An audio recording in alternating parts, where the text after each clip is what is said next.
The legislature is into its final stretch of the 60-day session with adjournment scheduled for March 10th. What's the process from here?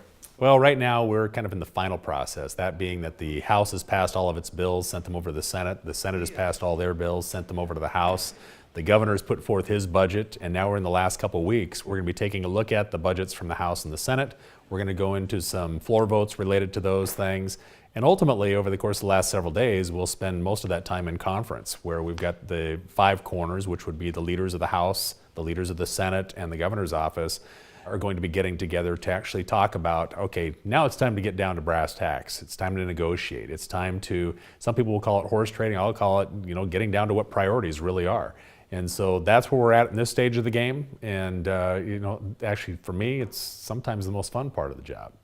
The recent revenue forecast predicts state revenues to be about $500 million lower between now and the end of the 2019 budget cycle. Given the lower forecast, House Democrats have released a supplemental budget plan that would increase taxes by nearly $400 million. What do you think about that? Well, first of all, taxes are unnecessary. This is a supplemental budget year. The reason why you're seeing the tax package being introduced is because the spending package is much higher than it needs to be. During a supplemental year, we're supposed to be dealing with emergencies. We're supposed to be dealing with tweaks to some of the mistakes or inadvertent errors that were made in the last cycle. We did a balanced budget last year in 2015. There have been, obviously, as was just mentioned, some little blips as far as how our economy's been going, which puts us down a little bit of money.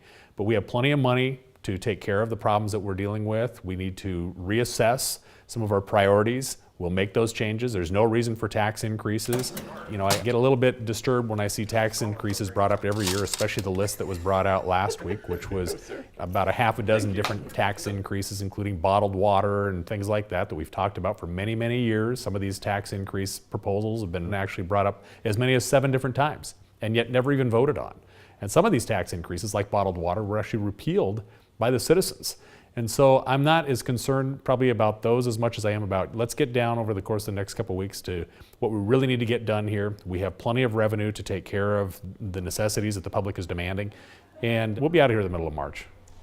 Last year we were supposed to be here 105 days. We ended up here 6 months. There's no need for that. And again, going back to what I said earlier, we did make all the necessary implementations last year when it came to the budget decisions. That's done. We've got our 4-year outlook is taken care of. And so again, let's stay focused on what we're really here for. Those are the minor tweaks and changes to the budget. Obviously, we had 1 million acres of forest that was burned in Washington state. That's an emergency. That's what supplemental budgets are for. We're going to have to deal with that. But as far as major changes, tax increases, none of that should be on the table. It's all minor tweaks to a budget that we put out last year. And in my opinion, there's no reason why we should be here past March 10th. If people would like to get more information or participate in this process, how can they do so? Well, best way to contact me is whichever way is the most convenient, frankly, for you.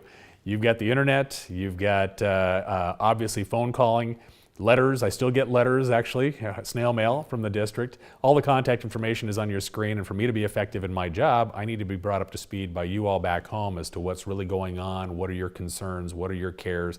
The other thing, too, is you can actually watch the proceedings there here on TVW. That information will be on your screen as well.